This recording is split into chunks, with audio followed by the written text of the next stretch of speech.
بسم اللہ الرحمن الرحیم۔ السلام علیکم ورحمۃ اللہ وبرکاتہ۔ الحمد للہ رب العالمین والصلاة والسلام على سید المرسلین محمد وآلہ وصحبہ اجمعین، اما بعد۔ حاضرین و ناظرین، یہ درس نمبر 982 ہے، 982، اور آج سورہ یوسف کی صرف ایک آیت کی تلاوت اور تشریح کی جائے گی، آیت نمبر 101۔ چلیے سب سے پہلے اس آیت کی تلاوت کرتے ہیں، لفظی ترجمے اور ترجمے کے بعد تشریح کرتے ہیں۔ اعوذ باللہ من الشیطان الرجیم، بسم اللہ الرحمن الرحیم۔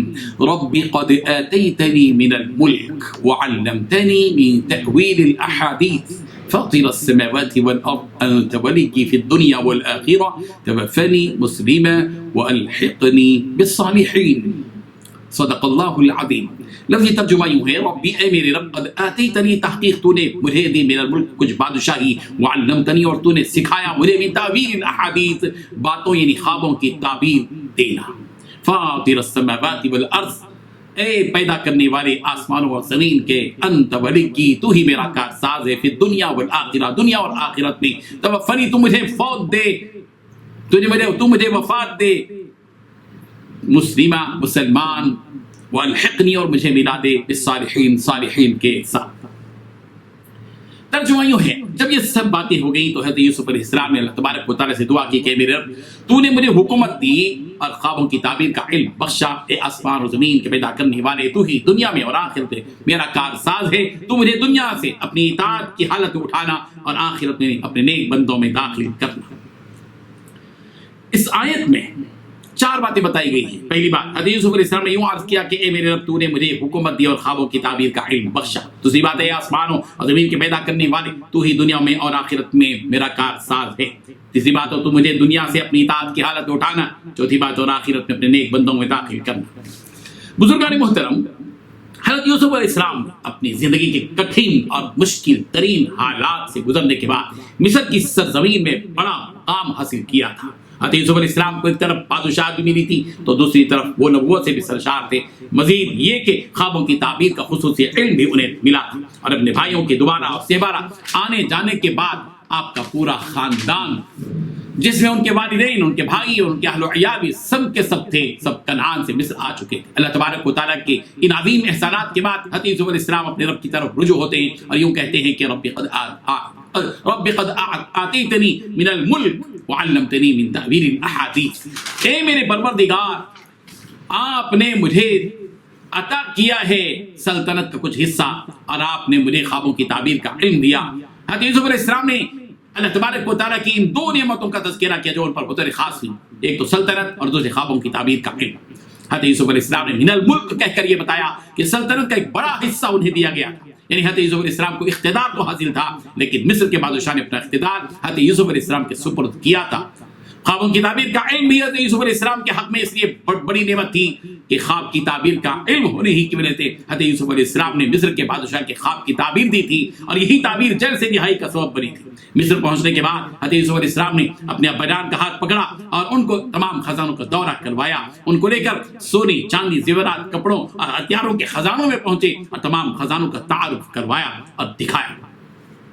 حضرت یوسف علیہ السلام نے اللہ تبارک و تعالیٰ کے بارے میں فرمایا، فاطر السماوات والارض، اے آسمان اور زمین کے وجود میں لانے والے، انت ولی فی الدنیا والآخرہ دنیا اور آخرت میں میرے کام بنانے والے، اے پروردگار آپ ہی ہیں، اے میرے پروردگار توفنی مسلمہ، مجھے فرمانبرداری کی حالت میں موت عطا فرمائیے، والحقنی بالصالحین، اور مجھے نیک لوگوں میں آخرت میں شامل فرمائیے۔ حضرت یوسف علیہ السلام نے اپنی اس دعا سے ساری انسانیت کو اس بات کا سبق دیا ہے کہ اللہ تبارک و تعالیٰ کی نعمتیں مل جائیں تو ہم نعمتوں میں ڈوب کر اللہ تبارک و تعالیٰ سے غافل نہ ہو جائیں، بلکہ نعمتوں کے ملنے کے بعد بھی اپنے پروردگار ہی کی جانب رجوع کریں اور اس کا بھکاری بن جائیں، اس کے فقیر بنے رہیں، اس سے بھیک مانگتے رہیں اور اللہ تبارک و تعالیٰ ہی کو کارساز سمجھیں کہ وہی کاموں کو بنانے والا ہے۔ ہماری اپنی صلاحیت اور اپنا علم یہ غرور کے قابل نہیں ہے، یہ صلاحیت ہماری نہیں ہے اپنی ذاتی، بلکہ یہ پروردگار کی عطائی ہے، دی گئی ہے، یہ علم اللہ ہی کا دیا ہوا ہے۔ اس لیے اپنی اللہ تعالیٰ کی نعمتوں پر مسرور تو ہو سکتے ہیں مگر مغرور نہیں ہو سکتے۔ اس لیے اللہ کے بندوں کو چاہیے کہ اللہ کے بندے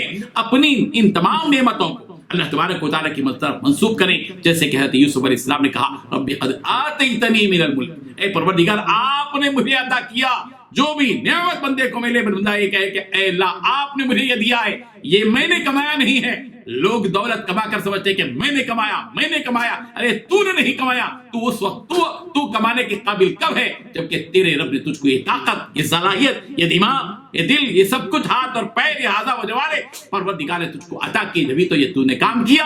تجارت تو نے کب کی؟ ملازمت تو نے کب کی؟ صنعت و حرفت کے میدان میں تو آگے کیوں بڑھا؟ اس لیے کہ تیرے پروردگار نے تجھ کو وہ اعضاء دیے جن اعضاء کے ذریعے سے تو نے یہ کمال کر دکھایا۔ یہ تیرا کمال نہیں ہے، یہ تیرے رب کا کمال ہے۔ یہ ہے حقیقت۔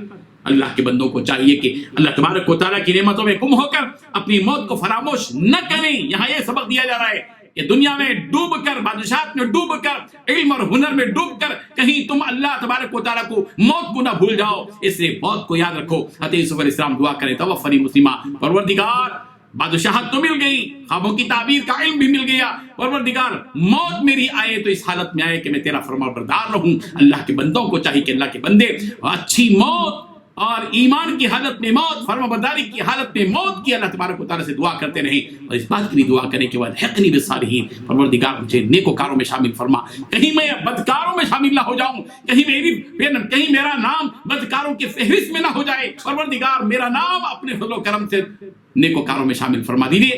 اللہ کے بندوں کو اس سے سبق حاصل کرنا چاہیے۔ اللہ تبارک و تعالیٰ عمل کی توفیق عطا فرمائے۔ وآخر دعوانا ان الحمد للہ رب العالمین۔